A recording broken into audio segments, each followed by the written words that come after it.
Hello friends, सत श्री अकाल, आदाब, नमस्ते, welcome back to our channel Ilahi reaction. आज अपने चैनल पर लेकर आए बहुत इंटरेस्टिंग वीडियो पर रिएक्शन, जिसमें हम रिएक्ट करने वाले हैं। Indian journalist wants Pakistan will take back Kashmir. बहुत बड़ी बात है यार ये। मतलब कश्मीर का जो मुद्दा है ना, पता नहीं कब से चलता आ रहा है और आगे कब तक चलने वाला है। मतलब इन लोगों की इसके लिए piece talk I don't think so कि कभी होने वाली है। और आज तो बहुत ही बड़ी बात बोल दी कि पाकिस्तान जो है वो कश्मीर वापस ले लेगा। लेट्स सी आज की वीडियो में क्या कुछ खास जानने को मिलता है, फिर इसके बारे में बात करेंगे। चीन और पाकिस्तान इतने ताकतवर हो चुके हैं कि अमेरिका भी इन दोनों से कांपता है। जिस दिन दोनों फौजें साथ आ गई, हमें कश्मीर से भागना पड़ेगा।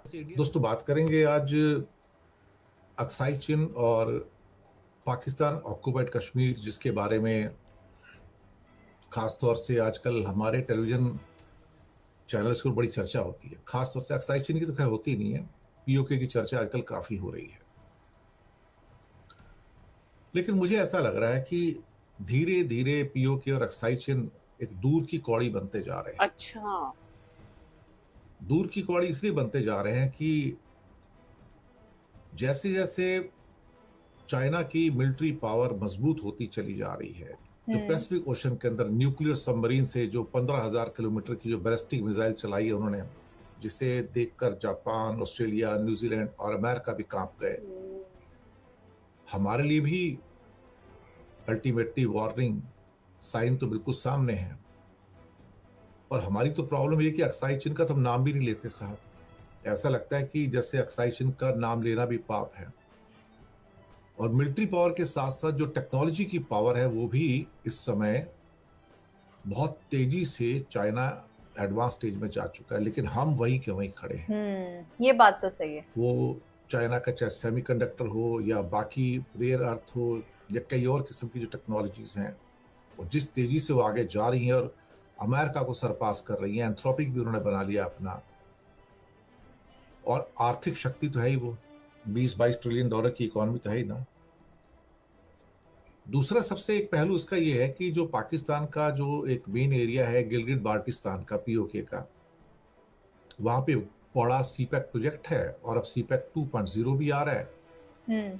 तो हर गुजरते दिन के साथ हमारे लिए अगर पीओके और अक्साई चिन को वापस लेना है, वैसे तो वापस लेने की बात होती नहीं बीजेपी गवर्नमेंट के अंदर, तो वो दूर की कौड़ी बन गया है। मुझे लगता नहीं कि वो अब निकट भविष्य में ऐसा कुछ हो पाएगा।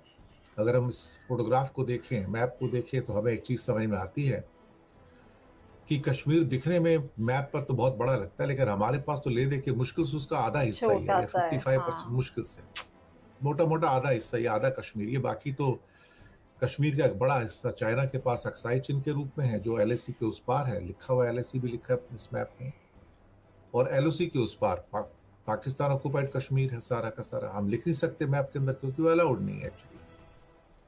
अब इसके भी वहां पर गिलगिट बाल्टिस्तान और एक पीओके मुजफ्फराबाद वाला हिस्सा है। मुजफ्फराबाद वाला हिस्सा जो है वो येलो स्ट्रिप वाला है, छोटा सा पतला स्ट्रिप है। और गिलगिट बाल्टिस्तान का 70-72 हजार स्क्वायर किलोमीटर का एरिया है। वहीं से सीपैक का प्रोजेक्ट जब प्रोजेक्ट जाता है, उसी में स्कर्दू भी है, उसी में गिलगिट भी है, इसलिए उसको गिलगिट बाल्टिस्तान का एरिया भी कहते हैं। ये दो हिस्से भी एक्चुअली, एक गिलगिट एरिया है, एक बाल्टिस्तान एरिया है। और बाल्टिस्तान के एरिया में स्कर्दू भी है। सवाल अब बहुत सारे हैं कि क्या बीजेपी गवर्नमेंट ये बोलती रहती है कि तुमने, पंडित नेहरू ने अक्साई चिन गवा दिया, कश्मीर गवा दिया। देखिए, हिस्ट्री के अंदर ज्योग्राफी बनती बिगड़ती रहती है। ना तो ज्योग्राफी परमानेंट रही है, ना कभी जिंदगी में रहेगी।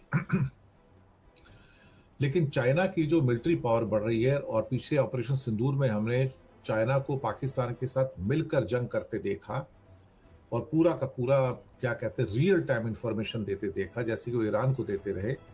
तो उसको अगर ध्यान में रखा जाए तो इसका मतलब है कि हम एक अपोनेंट से तो जंग लड़ ही नहीं रहे थे ना, हम तो दो अपोनेंट से जंग लड़ रहे थे। ये तो सबको पता है। चाइना भले ऊपर से इनकार करे, लेकिन अंदर से तो सारी चीजें वही हैं।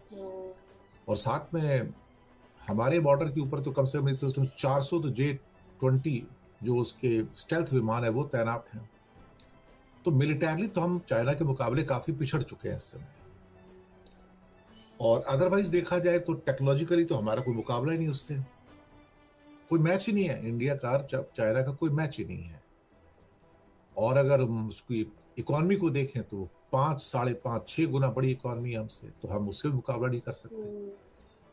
और हमारे तो मिनिस्टर्स भी डरते पीओके हैं इन सब यानी कि चीजों से। गिलगित हाँ, वो तो बाल्टिस्तान का बात जो ही नहीं एरिया करना है चाहते बड़ा, इस टॉपिक के ऊपर। बाकी मुजफ्फराबाद वाला एरिया तो बहुत छोटा है, 12-13 हजार स्क्वायर किलोमीटर का है, लेकिन 70-72 हजार किलोमीटर तो गिलगित बाल्टिस्तान है। वो तो देखा जाए तो उसके ऊपर तो हाथ डालना भी, इसका मतलब चाइना के ऊपर हाथ डालना है, क्योंकि सीपैक वहां से जा रहा है। तो एक किस्म से अब अक्साई चीन, हमारे यहाँ तो अक्साई चीन की बातचीत भी नहीं होती है, एक हिसाब हमारे से यहाँ देखा अक्साई जाए तो चीन की रेंज इंडिया से में बाहर बातचीत ही भी नहीं है। होती। टीवी मीडिया को तो बोला हुआ अक्साई चीन का नाम नाम नहीं नहीं लेना, लेना चीन का नाम मत लो Yes. बिल्कुल भी। चीन का नाम लोगे तो हाथ जल जाएंगे आपके। हम्म और मोदी सरकार भी चीन का नाम नहीं लेती है। अक्साई चीन तो ऐसा लगता है कि आउट ऑफ सिलेबस है। हम मतलब बीजेपी के सिलेबस में हम लोग भूल चुके हैं, सिर्फ मैप ही मैप है, बाकी कुछ नहीं है। और उसके बाद क्या टेरर अरुणाचल बना में भी रखा है एनक्रोचमेंट चाइना। होते रहते हैं। अभी हमने पीछे खबर दी थी कि जो ग्रेजिंग लैंड था सारा का सारा नहा बुद्धिस्टा कम्युनिटी का, वो भी चाइना ने ले लिया है। और उसके बाद भारत सरकार में इतनी हिम्मत नहीं पड़ी कि उसको अपोज करे, और फिर कहा कि आर्मी को आगे कर दिया कि तुम जाके स्टेटमेंट दे दो कि ऐसा कुछ हुआ ही नहीं है। अब वो कहेंगे कि आर्मी झूठ बोल रही है क्या? सवाल ही पैदा होता है कि आर्मी झूठ बोल रही है या नहीं, ये सवाल नहीं है। सवाल ये है कि वो जो सैकड़ों हजारों बुद्धिस्टा ट्राइबल्स है, नहा ट्राइबल कम्युनिटी है, क्या वो झूठ बोल रहे हैं? जो सैकड़ों हजारों हमारे ट्राइबल भाई वहां रहते हैं, नहा बुद्धिस्टा कम्युनिटी के, वो झूठ बोल रहे हैं क्या? उन्होंने डिस्ट्रिक्ट कलेक्टर्स को लेटर लिखे, स्टेट गवर्नमेंट को लेटर लिखे, डिविजनल कमिश्नर्स को लेटर लिखे, 4 साल से लिख रहे हैं, तो क्या वो झूठ बोल रहे हैं क्या? लेकिन सरकार को अपनी नाक बचानी है, तो क्या है कि वो कहेंगे एक काम करते हैं कि आर्मी को आगे कर दो, आर्मी स्टेटमेंट दे देगी। और फिर कहोगे तुम्हें अपनी आर्मी भरोसा नहीं है। बात भरोसे की है नहीं ना, बात उन लोगों की भी है जो भारत के नागरिक हैं, जो लगातार 4 साल से कह रहे हैं कि हमारा लैंड चला गया, चाइना ने एनक्रोच कर लिया है। तो क्या भारत के वो सारे नागरिक झूठ बोल रहे हैं क्या? आर्मी का यूज किया जा रहा है डिनाइल के लिए सरकार के द्वारा। लेकिन क्वेश्चन यहाँ पे ये है कि पीओके और अक्साई चीन तो फिलहाल आता हुआ नजर आता नहीं। जैसे पाकिस्तान का भी ख्वाब है कि जो इंडियन कश्मीर है वो उनके पास आ जाए। पीओके और अक्साई चीन को वापस लेना भारत के लिए बहुत मुश्किल जियोपॉलिटिकल चुनौती बन चुका है। चाइना और पाकिस्तान की जो बढ़ती हुई शक्तियां हैं, क्या कहते हैं कि दोनों अब एक ही एक्चुअली देखा जाए तो हमारे लिए तो क्या है कि अब इनकी बात करना भी थोड़ा सा मुश्किल हो गया है। कहने को 1994 में भी पार्लियामेंट में एक प्रस्ताव पास किया गया था कि पीओके को वापस लिया जाएगा, अक्साई चीन को वापस लिया जाएगा, लेकिन वो ऐसा लगता है कि इमोशनल स्टेटमेंट ज्यादा है। वापस लेना दूर की कौड़ी, बहुत मुश्किल, क्योंकि समस्या ये है कि सामने आपके जो बंदा खड़ा है वो चाइना है, और वो इतना ज्यादा ताकतवर हो चुका है इस समय कि भाई आज अमेरिका भी उससे कांप रहा है। उसी चाइना और रशिया की मदद से ईरान अमेरिका और इजराइल के सामने दीवार बन के खड़ा हो गया। इतनी बड़ी वॉर लड़ रहा है। गिलगित बाल्टिस्तान को तो चाइना जाने नहीं देगा साहब, आप जो मर्जी कर लो, वो तो उसका एरिया है साहब, वहां पे उसका प्रोजेक्ट है, $60 बिलियन लगा के रखे हैं, वो कैसे? और वैसे भी चाइना ने डिक्लेयर किया कि गिलगित बाल्टिस्तान पे अटैक होगा सीपैक पे, तो वो अटैक चाइना के ऊपर समझा जाएगा। तो बात क्लियर हो गई ना। अच्छा, कि क्या हम चाइना के ऊपर अटैक करने को तैयार हैं? जयशंकर ने एक बार कहा था कि हम क्या बेवकूफ है क्या, चाइना तो हमसे 5 गुना बड़ा है, हम कैसे उसके ऊपर अटैक कर सकते हैं? अब ये इकोनॉमिक डिवाइड बढ़ गया, टेक्नोलॉजिकल डिवाइड तो मतलब इंडिया ना के बराबर है ही नहीं, और आर्थिक तो बहुत ही ज्यादा पावरफुल है। इंडिया तो भी $4 ट्रिलियन भी नहीं हुआ, चाइना $20 ट्रिलियन के ऊपर है। चाइना का रक्षा बजट नाम के लिए $250 बिलियन है, हमारा 75-80 बिलियन है, लेकिन चाइना का एक्चुअली बजट तो $500-600 बिलियन से भी ज्यादा एक्चुअली देखा जाए। 600 एटम बम है उसके पास, ये डिक्लेयर्ड है। 600 नहीं, अब 620 हो गए हैं। 620 और 4 साल के अंदर अंदर 1000 हो जाएंगे, 2035 तक 1500 हो जाएंगे। हम तो वही कभी खड़े हैं। हमारे पास क्या है? हमारे पास तो ले जाए कि मुश्किल से 180-190 एटम बम है। और अभी जो उन्होंने एक नई सबमरीन से 15,000 किलोमीटर की पैसिफिक ओशन के अंदर जो मिसाइल लॉन्च की, वो भी जिसमें 5 से 6 एटम बम जा सकते हैं एक साथ में, उसने तो दुनिया के अंदर ट्रेमर्स, भूकंप लाकर खड़ा कर दिया है। Oh my God. अब भारत हर के ये अंदर लोग, जो मुझे रक्षा लग रहा है बजट है सारा उसके अंदर टाइम जो बड़ा चाइना हिस्सा यही पेंशन प्लान में चला करता रहता जाता है है, सर। नेक्स्ट कौन सी मिसाइल बनानी है, चाइना दुनिया क्या का सबमरीन मैन्युफैक्चरिंग हब है, बनानी है, 30% क्या करना है फैक्ट्रियां आगे। उनके पास हैं। एडवांस जो मैन्युफैक्चरिंग है उसका 60% अब चाइना के पास ऑलमोस्ट हो चुका है, 50 ओह से माय 60%। गॉड। तो हमारी तो सारी की सारी जो कच्चा माल है सब वहां से आता है, इलेक्ट्रॉनिक्स हो, हम्म, सेमीकंडक्टर हो, दवाइयां हो, इंजीनियरिंग हो, सब वहीं से हो रहा है। केमिकल्स हो, सब कुछ तो वहां से आता है साहब। सब कुछ वहां से आता है। पूरी दुनिया चाइना पे डिपेंडेंट है, इंडिया ही क्यों। तो आप आर्थिक रूप से इतने मजबूत देश के साथ पंगे नहीं कैसे ले सकते। जंग कर सकते हो, और उसकी नेवल प्रेजेंस सिस्टम इतनी ज्यादा बढ़ चुकी है कि जिसकी कोई हाल ही नहीं है। फुजियान इतना स्ट्रांग हो गया आज की डेट में कि अब उसके बाद अब न्यूक्लियर पावर्ड एयरक्राफ्ट कैरियर भी उसका आ रहा है। इंडियन ओशन के अंदर प्रेशर बढ़ता चला जा रहा है, एक एक करके इंडिया को एनसर्कल कर लिया चाइना ने। तो टेक्नोलॉजिकल गैप तो इतना बड़ा हो चुका है कि आज की डेट में आप सिर्फ मैदान में खड़े होके कि आपकी इतनी फौज है, मेरी इतनी फौज है, सिर्फ अब हिम्मत से काम नहीं चलेगा साहब। अब टेक्नोलॉजी की बात की जा रही है, टेक्नोलॉजी की।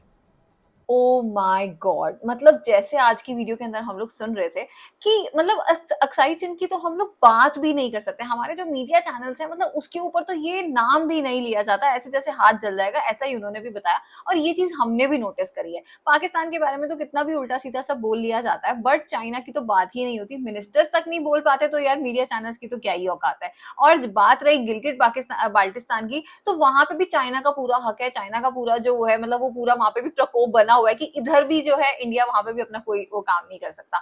तो मतलब ले दे के कश्मीर का तो सोच भी नहीं सकते। और आज की वीडियो के अंदर जो सारी वो बातें करते हैं हम काफी सेटिस्फाइड। इस बात पे तो कोई डाउट नहीं है, चाइना ने अपने आप को इस लेवल पर स्ट्रॉन्ग कर लिया है ना कि हर एक देश उस पे हमला करने के बारे में सोचना भी नहीं चाहता।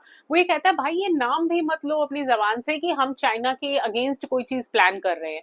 सो आप यहाँ से सोच लीजिए कि चाइना ने अपना टेरर कितना बना रखा है। और जिस तरीके की सबमरीन्स और मिसाइल्स और एटम बॉम्ब के बारे में इन्होंने बात की कि टोटल 620 एटम बॉम्ब है उसके पास, और इंडिया के पास गिने चुने 180 160 एटम बॉम्ब है। तो आप मतलब आधे आधे का भी फर्क नहीं दिखाई दे रहा भाई। पूरी तरीके से ऐसा लग रहा है कि ये जो मैदान है वो चाइना के पास ही है, और चाइना जानता है कि कब किस देश पर किस तरीके से हमला करना है। अगर वो असम तक आकर अपना कब्जा कर सकता है तो उसके लिए बहुत बड़ी बात नहीं है, और आगे किसी एलओसी को क्रॉस कर देना। सो एक्चुअली में ये चीजें बहुत ज्यादा कंसर्न करने वाली है। लेट्स सी इस टॉपिक के ऊपर कौन सी खास वीडियोस हमने देखने को मिलेंगी, हम वो सब आपके साथ शेयर करेंगे। बाकी आज की इस वीडियो को लाइक और शेयर करना, चैनल को सब्सक्राइब करना मत भूलिएगा। और हम मिलेंगे एक नई वीडियो में, तब तक के लिए ओके बाय।